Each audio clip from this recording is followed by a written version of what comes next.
What's up, guys? So we're here for our first video on our channel, and this is just gonna be a late box opening, in my opinion, Yes. of the Gears of Fate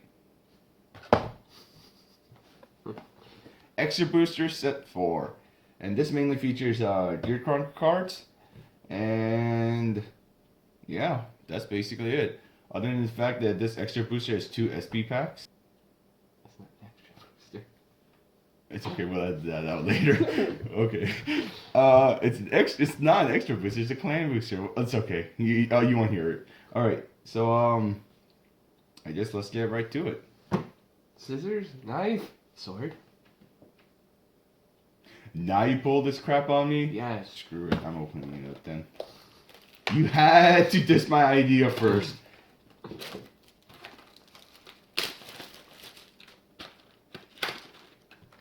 Bam.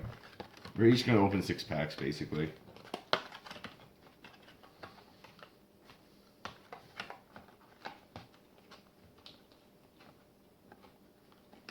Good enough.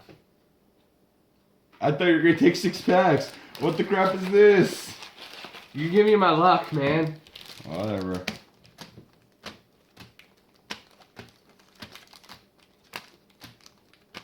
And Alright. then let's shuffle so we know which ones they are. Does it matter? Yes. Just open it!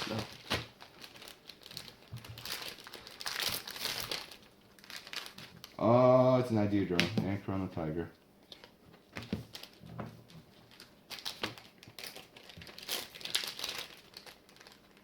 It's a Gear Tabby, and look at that, guys. So something special with the for those of guys who don't play Vanguard. Well, the extra boosters and the clan boosters are special in their own sense because they have 2 rares and there's 7 cards instead of 5 cards and only 1 rare above. Look, we already pulled Generation Rare. That really doesn't bode well for us. Unfortunately for this set, all the stuff is really cheap. Except for all the SP cards, everything else in this entire set is really cheap. We haven't pulled a... We haven't pulled a single triple rare yet. I say that, and as soon as I say that, I get a delayed Blazer Dragon. Great job, guys.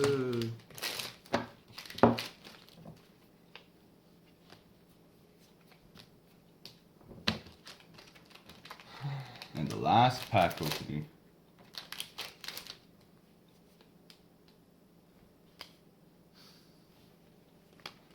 Alright, well... hates me. Alright, well... Okay. So I just want to talk about just the rares and... we'll just talk about double rares and such for What now. are your rares? And double rares, triple rares, and generation rare. I'm not going to talk about the rares. No, I mean, where are your rares for me? Put it over here. Thank you. Alright. So let's start off with the quote unquote the hardest one to get. We're going to start off with Demiurge. Deus Ex Machina Demiurge. So he's the new card. He's the main boss card of this entire set. And he essentially sets up what your turn and what your opponent's turn. Basically, when your opponent attacks you, and how you draw your triggers and stuff, and your next turn. Because the way he works is that you put 12 Zodiac Beasts from your buying zone and you put into your drop zone. And when you put it into your drop zone, you can put 12 cards of any selection. It doesn't have to be Zodiac Time Beast. And then you can put them on top of your deck in any order you want to. So you can even put, like, if you're at 5 damage, your opponent's at, like, let's say 1 or 0, you can literally put 4 heal triggers on top of each other. And you can just heal off every single damage. Or if you know your opponent doesn't have because the second part of his effect is that your opponent cannot guard grade 1s or higher when he attacks. So if you know for sure that your opponent only has, like, a couple of zeros, or maybe 1 or 2 G guards, and you know for sure it's going to be like 3 or so to pass, then you can just stack all crits on top of each other. So that you can deal to them like 4 damage or so. So that's Demiurge. Or Demiurge. Yep. Next is Delayed Blazer Dragon. Now, he's basically a card that's mainly meant to revolve around Chrono Jet. So he's not really like a lot of the other supports in this deck, which is Chrono Fang support Chrono Fang support, but he is a Chrono Jet support. In the case of when he's placed in Rear Circle from deck, because of a Time Leap, if you have a Vanguard with Chrono Jet in his name, he gains an additional 2k power until end of turn. The second ability is that when he is placed on Rear Circle, and it's because of a Time Leap, you get to pick one, and if you have a Grade 4 or greater with Chrono Jet in his name, you get to choose one of your other rear guards to get to Time Leap it. So he's mainly only there to support Chrono Jet Dragon. Honestly, I don't play Chrono Jet, so I really can't say anything much about him. I personally play Chrono Fang, but honestly, if I did run Chrono, like a full-on next stage, I might run like one or two of them, and maybe one or two History Makers, just so I could Time Leap him and call him out. And so that he could help, maybe Time Leap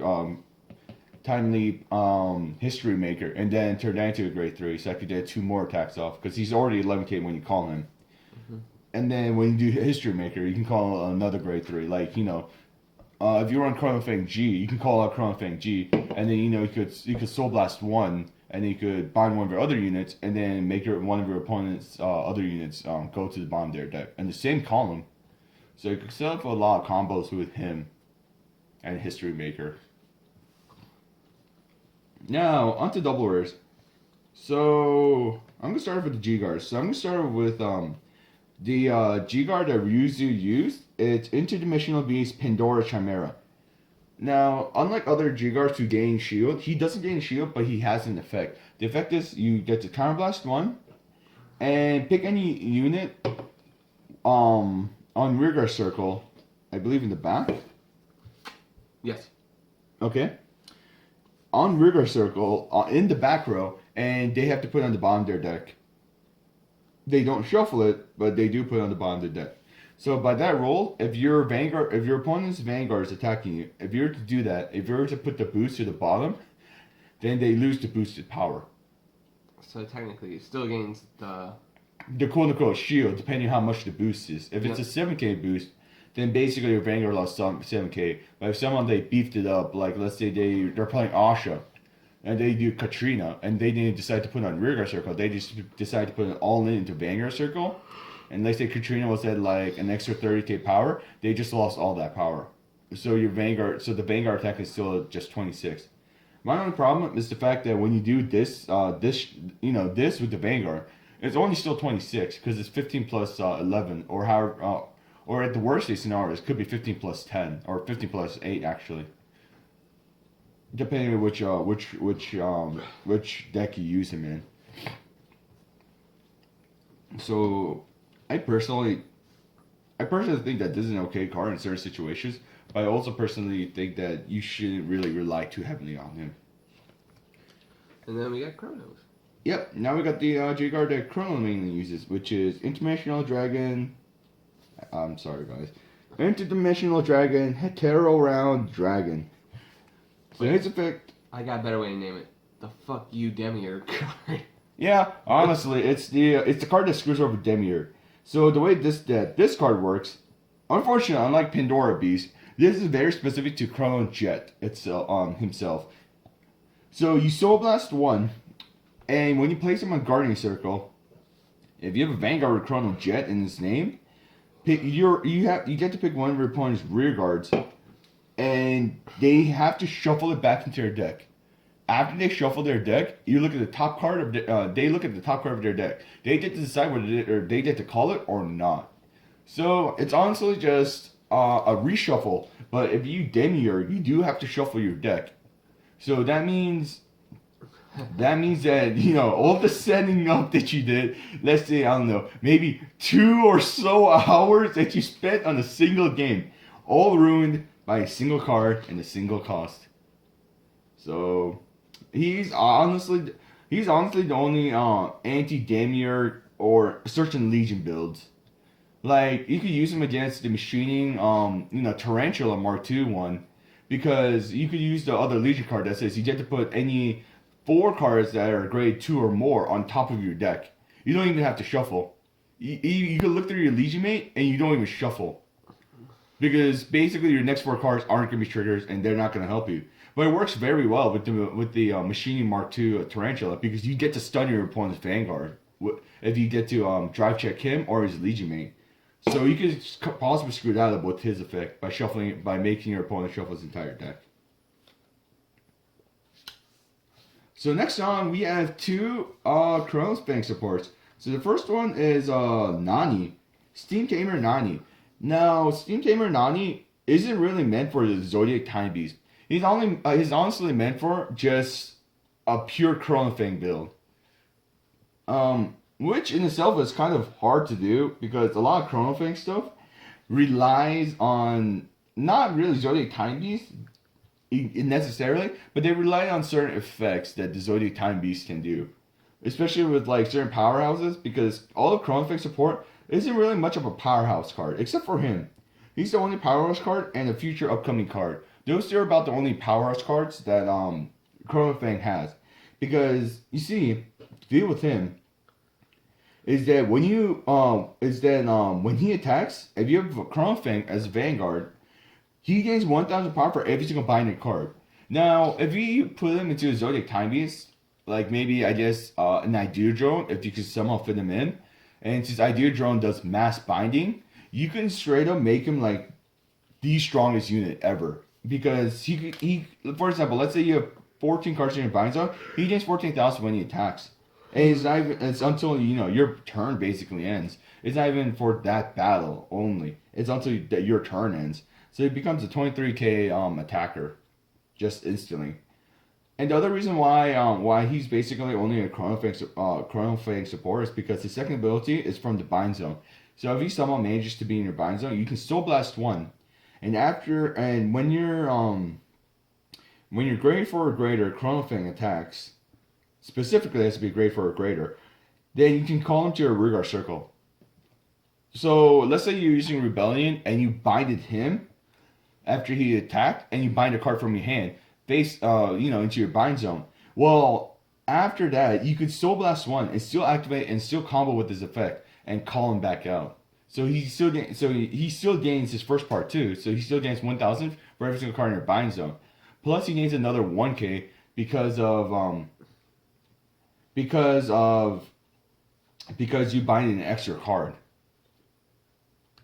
So that's Steam Tamer Nani. Now we have the very, very special critical trigger, Night Barking Deer Tabby. So Deer Tabby is like one of those crit triggers that soul charges itself, and you get to draw a card and you get to give your Vanguard 5k. Except for the fact that it's when you bind him face up. So it's a little bit trickier to do. Yeah, like, I guess you can either A, time leap him, B, bind him up with bind time, and that's about it, honestly. There's not a lot of other cards that could bind cards from rearguard circle, because he does have to be from rearguard circle. If he was just bind face up from anywhere, then he would work great with Chrono Fang Rebellion, but unfortunately he doesn't. So there you have it. Here's all the generation rare, triple rare, and the double rares for now. If we do a future box opening, hopefully we'll get different cards so we can talk about it differently. But I think this already took long enough, so I kind of don't really think we should talk about the rares. But yeah. No one cares about the rares. Oh, Everyone cares about the shiny stuff. Well. Alright. So that's it. Thanks, guys. See you later.